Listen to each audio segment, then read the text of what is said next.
Tšau kõikidele veevalajatele, kindlasti visake videole pöidlanuppu, liituge kanaliga, kes saab kanalit toetada või liituda peregrupiga ning muidugi võite alati jälgida Instagramis. Ning vaatame siis üle, mis siin veevalajale on tulemas lähitulevikus, mis on tulemas veevalajale lähitulevikus. Ja lõpukaart veevalajale, mis on lõpukaart, kas tahab üldse anda või jääme siin 5 kaardi peale ja tegelikult selgub, et on üks seal kuskil all peidus ja siis tulevad lisakaardid. Ei tea, kohe vaatame, aga esimese kaardina veevalajatel väljas surmakaart. Surmakaart tähendab hästi suurt spirituaalset muutust. Mingid hästi pikad tsüklid võivad siin läbi saada, 5-10-15 aastat kestnud tsüklid. See on ka siuke uue maailmavaate kaart, et teie enda maailmavaade võib siin muutuda, võivad tekkida mingid avastused ja selgused. Hästi tugev spirituaalne ärkamine, mingi intuitsioon, võite paremini tajuma hakata asju. Teine kaart, vau.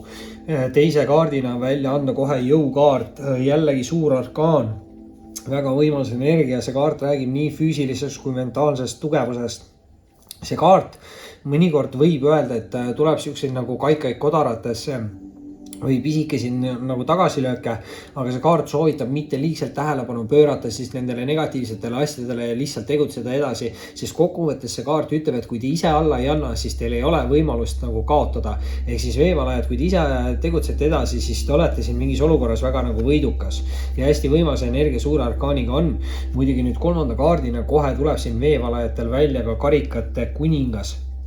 Kindlasti võib see näidata nüüd veevalajat teie enda siukest spirituaalset energiat, olenemata sellest, kas te olete naisterahvas või meesterahvas, et siin on nagu siuke spirituaalmees energia, aga mees energiat tegelikult on mõlemal sugupoolel ja see on hästi avatud inimene, siuke eluküps inimene, hindab olukordi kaine mõistusega, tegemist võib olla emotsionaalse inimesega, aga inimene peaks oskama enda emotsioone nagu hästi kontrollida, et kui tunnete ennast ära, on see teie energia, aga kindlasti võib olla siuke austaja partner, lähedane isik.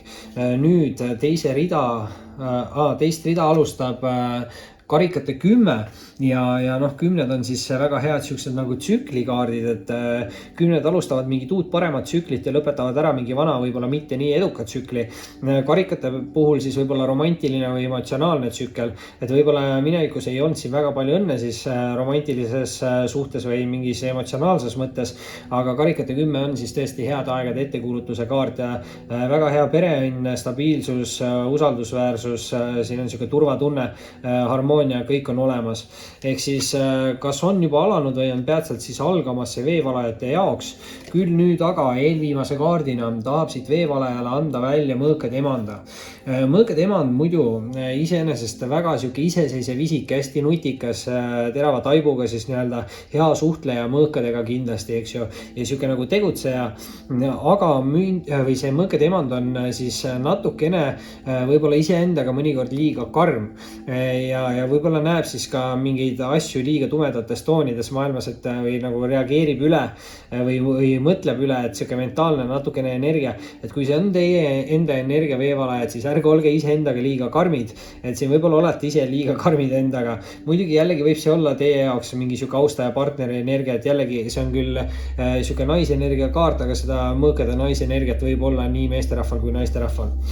Viimase kaardina aga tuleb siit ülimalt positiivne kohtukaart välja ja kohtukaart räägib alati tegelikedest tõdedest ja see on siuke hästi hea nagu avastuste ja selguste kaart, probleemide lahenemine ja tegelikult see kaart ütleb ka, et tänu mingile selgusele või tõele saab siis keegi lasta siin lahti mingi negatiivse mineviku emotsiooni või olukorra või suhte või inimese või mis iganes. Et võib-olla siin selle mõõkade emandaga ongi siis, et keegi siin üks pool suhtest hoiab veel kinni mingist negatiivsest mineviku olukorrast või eelmisest suhtest, aga tänu mingile siis selgusele või lahendusele saab siin lasta lahti sellest ja lõpeb sellega ära ka mingi hästi pikk tsükkel. Kindlasti tuleb muidugi ise jõukaardiga olla tugev ja tegutseda edasi, sest jõukaart ütles, et ei ole võimalus siin kaotada ja karikate 10 lubab siin hästi positiivset, romantilist või emotsionaalset tsüklit. Veevalajad, see oli siis selleks korraks teie lugemine, kindlasti visake pöidlanuppu, liituge kanaliga, kes saab kanalit toetada, võib liituda peregrupiga ning muidugi võite alati jälgida Instagramis. Oli meeldiv ning kohtume varsti taas.